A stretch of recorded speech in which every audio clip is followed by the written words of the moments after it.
Welcome back to my animal education series. Today I'm here with Ian. Hello. Hello. What do we have here? This is Sugar, one of our pancake tortoises here at the Binghamton Zoo. Why are they called pancake tortoises? Well, they have a very flat shell, unlike most tortoises. Most tortoises tend to have a high domed shell, but the pancake tortoise has a flat shell.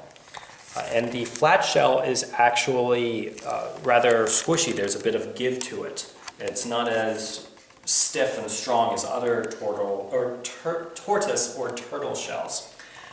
And the benefit of that is they will actually go underneath rock outcroppings and wedge themselves underneath the rock. So having a little bit of give helps them get underneath and really make themselves very secure underneath. So with that adaptation, what kind of environment would they typically live in? Dry brushes, grass, sandy areas, rock outcroppings, so rocky hills primarily. These guys are from Kenya and Tanzania. They are herbivores, and their diet is primarily any grass that they can find around. And what do you feed them here? Various leaves and grasses, lettuce, root plants, things like that. How does this coloration on the shell and their legs help them in the wild? The coloring helps with camouflage, with blending into the rock or the sand or dirt.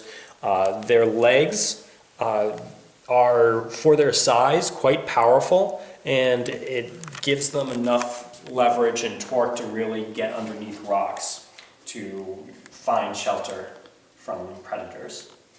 Are these tortoises active during the day or the night mostly?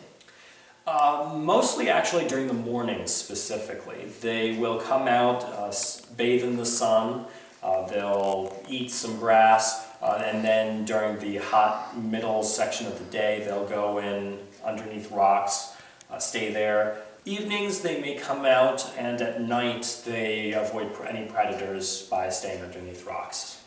What kind of predators would go after a tortoise like this?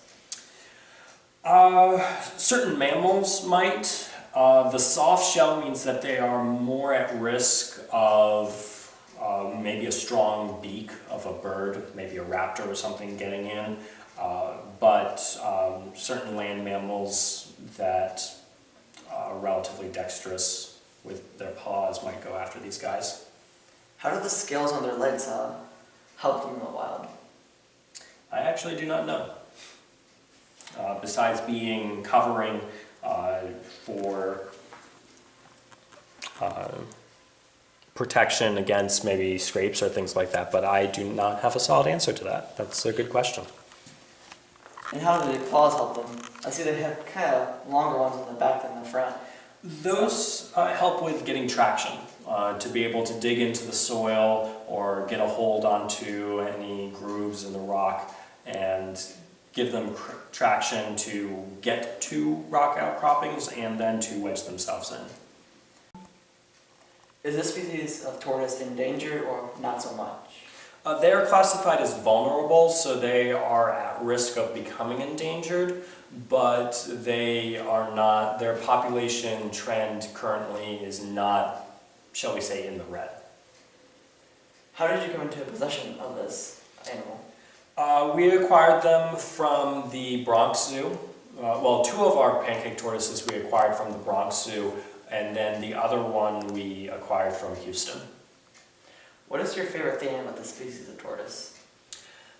It's another example of there's always going to be exceptions in nature. People think tortoise and they think high domed shell, but the pancake tortoise is an exception. It has a flat, smoother shell, more like a turtle. But the actual difference between a turtle and a tortoise is that turtles go in and out of the water, and tortoises are entirely terrestrial. They stay on land. Well, thank you so much for telling us about these pancake tortoises. You are welcome.